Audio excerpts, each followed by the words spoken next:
I'm Spencer Thomason, and here at Startup Hack, we love to train software developers and build custom software solutions.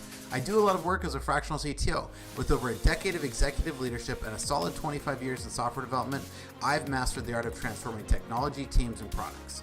All right, folks, today we're tackling a hot topic that's got everyone in tech talking, the Federal Reserve's latest moves and what it means for us in the development world. The new job report just dropped, and surprise, surprise, the economy is looking a lot weaker than the Feds initially thought. Now, as software developers, we've been feeling the pinch of this rough economy for a while, and the Feds are finally catching up.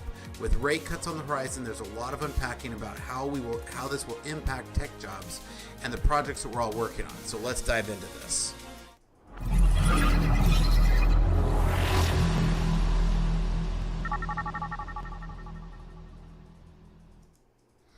All right, so let's start with the elephant in the room. The economy is worse than many of us realized.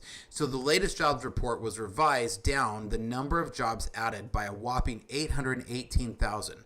That is a massive correction and a clear sign that the job market isn't as robust as the headlines had us originally believe. For tech, this means that more competition for fewer jobs and potentially tougher times ahead.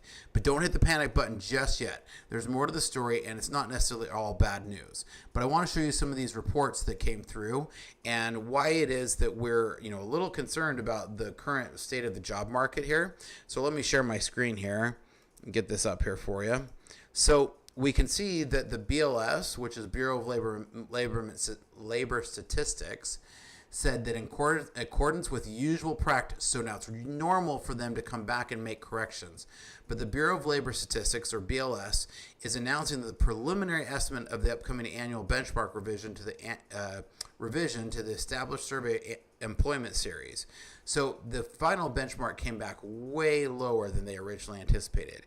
818,000 jobs different. So that's almost a million jobs, which is a huge amount. Now the number they were off by the most here, information 2.3 and professional business services. So you can see the two highest in this list were actually some of the jobs that are affecting our tech, right?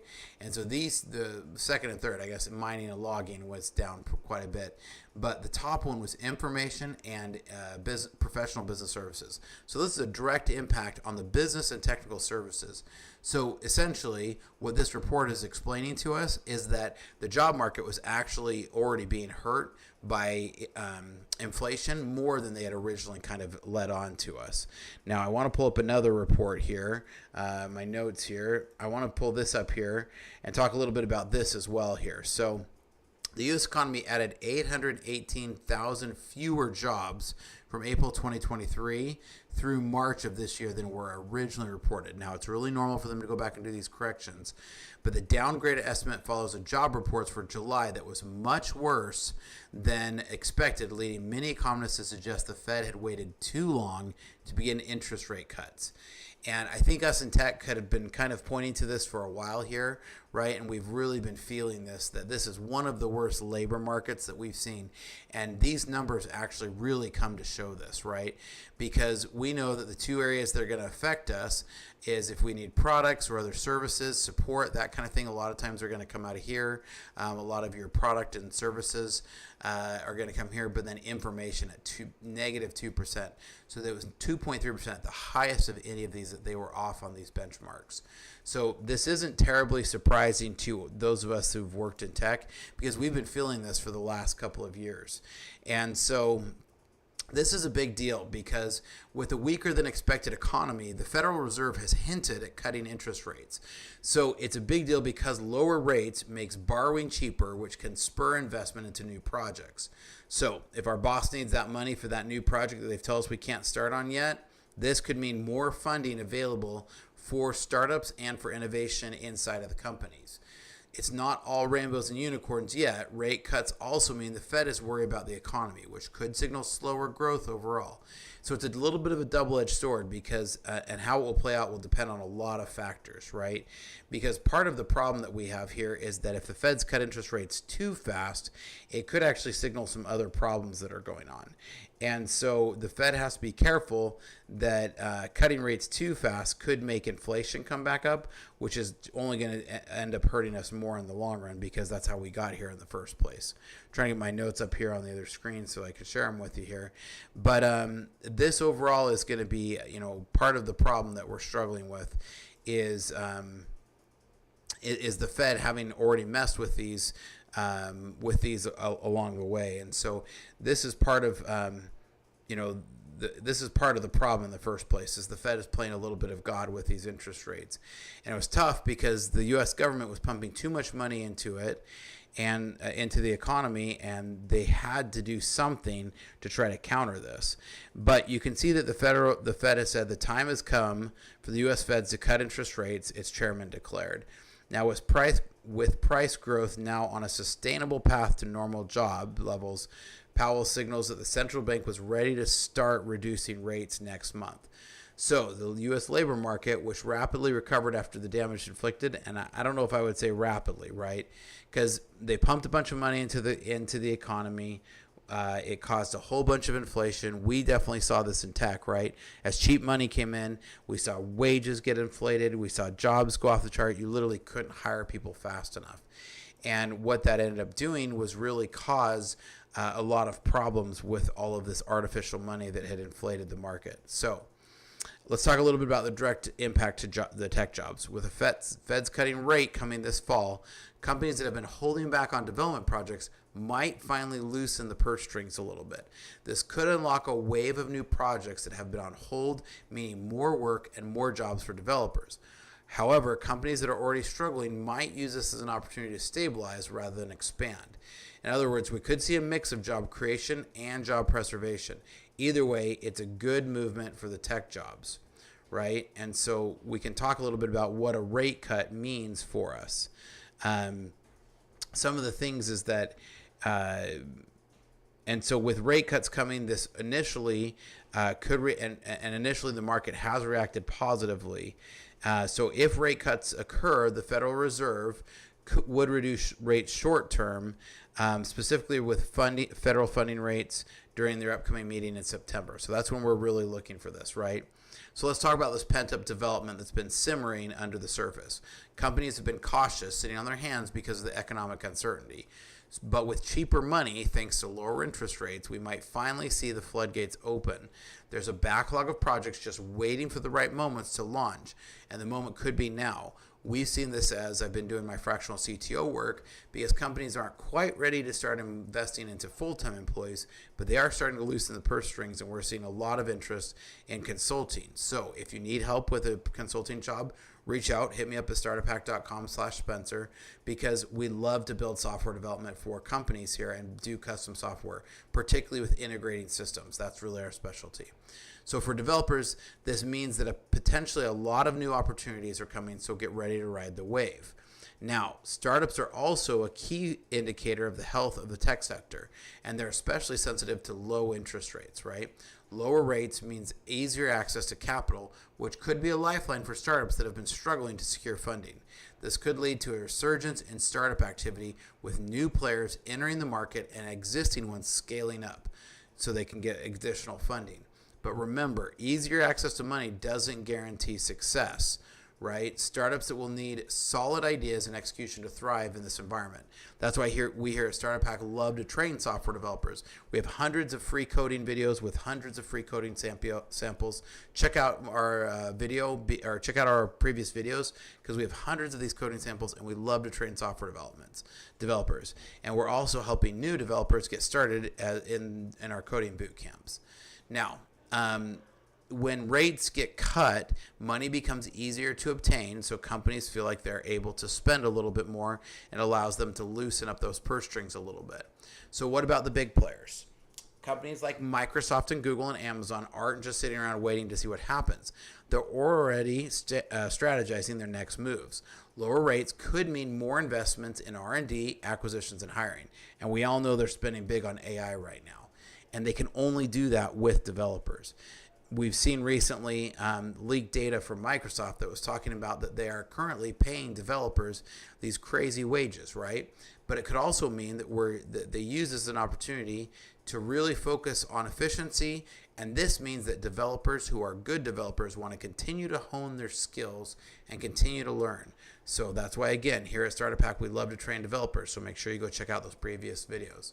Now, freelancers and contractors, listen up. These rate cuts will likely also have a ripple effect on your work.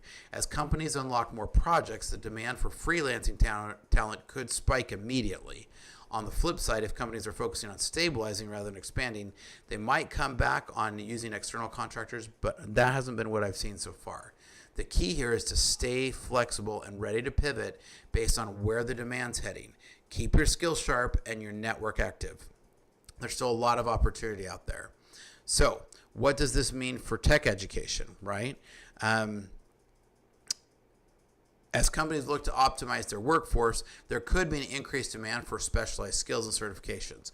This is a super great opportunity for you to dive in and make sure that you're really filling in the gaps to what your tech is. Whether it's boot camps or online courses or certifications, dive in and go get some new skills. For developers, you want to make sure you're constantly learning, because in this market, while it's competitive, you got to make sure that your skills are up to date. So, here's the thing about all of this. Uncertainty is the only certainty. The tech industry is known for its rapid pace of change, and the current economic environment is adding even more volatility to the mix. Whether you're a developer, a startup founder, or a tech leader, being adaptable and ready to pivot is crucial. Keep your eyes on the trends, stay flexible, and be ready to move quickly when opportunity arises. This is the time to be proactive, not reactive. So, what does a long-term look like for what does a long-term outlook look like for tech jobs? I really feel like it really still looks good. I think it's still stronger. When you look at the leaked report from Microsoft that talked about how much they're paying their developers, the average developer in cloud services, AI, and other areas are making over $400,000 per year. Dig in. Get specialized, stay relevant, right? More industries are embracing digital transformation, and the need for skilled developers is only going to continue to grow. The Bureau of Labor anticipates that software developers are still going to be one of the fastest growing areas for jobs in the coming future. And I know a lot of people are predicting that AI is going to replace developers. Guess what? It's going to replace a lot of other jobs long before it replaces developers. So stay ahead of the curve, keep learning as a developer, and with that continuous learning and networking, you're also going to continue to gain experience. The future of tech is super bright, but it's not without its challenges. It's always been fast-paced and moving fast, and it's still getting faster. So you'll continue to be able to navigate this. Now, if you think that, this is, I've heard a lot of people be like, oh, I'm getting out of tech, this is crazy. When you go and look at the highest paid jobs on Forbes right now, out of the top jobs, and I'm going to jump over to my other screen here really quick here. Out of the top jobs currently listed on Forbes, let's run through some of these, right? So top jobs right now. So of the top jobs right now, we can see that the 10th on this list is a full stack developer, right? Data engineer, mobile developer, network architect, data warehouse, software architect, enterprise architect, site reliability. And look at these numbers here. Backend developer, 158,000. And these are averages, and this is by Forbes. So this is not like this is some skewed. Software engineer manager at 161. So you can see that you want to make sure you're staying relevant, right, with this latest tech, because if you're staying relevant with the tech, that's going to ensure that you can be able to stay in a well-paying job. And tech has always been traditionally well-paying. According to all the labor statistics right now, the average developer makes 2.5 times the average U.S. worker. So what does the long-term job outlook look like for tech? Despite current challenges, the demand for tech talent is not going away. In fact, as more industries embrace digital transformations and as AI continues to grow, the need for skilled developers will only grow. People are going to find that AI is only about 80 to 90% right now. And what's going to happen with that other 10 to 20%? They're going to need developers to help fill that gap. So the key will be to stay ahead of the curve, whether that's through continuous learning, networking, or gaining experience in emerging technologies. The future of tech is bright, but we've got to make sure we really dig in. So to wrap it all up, the Fed's latest moves are going to have an impact on the tech industry, and especially on developer jobs. Whether it's new projects getting greenlit or companies stabilizing their workforce, there's a lot of potential on the horizon. But with that potential comes sometimes uncertainty, and you just got to stay buckled in for the ride. Stay informed and ready to adapt, and you'll be okay to navigate the coming months ahead. My prediction is we'll see job growth and stabilization in technology at the end of 2024 and into 2025, especially as we see rate cuts trigger that. So the best thing you can do is continue to learn, and here at Startup Hack, we give you a ton of free videos, so make sure you check out our previous videos. Make sure you like and subscribe. Best compliment you can give to me is leave a comment, say hi. If you disagree, throw it in the comments. I love to hear it. So the Federal Reserve's latest actions are set to shake up the tech industry, with rate cuts potentially unlocking new projects and stabilizing existing jobs.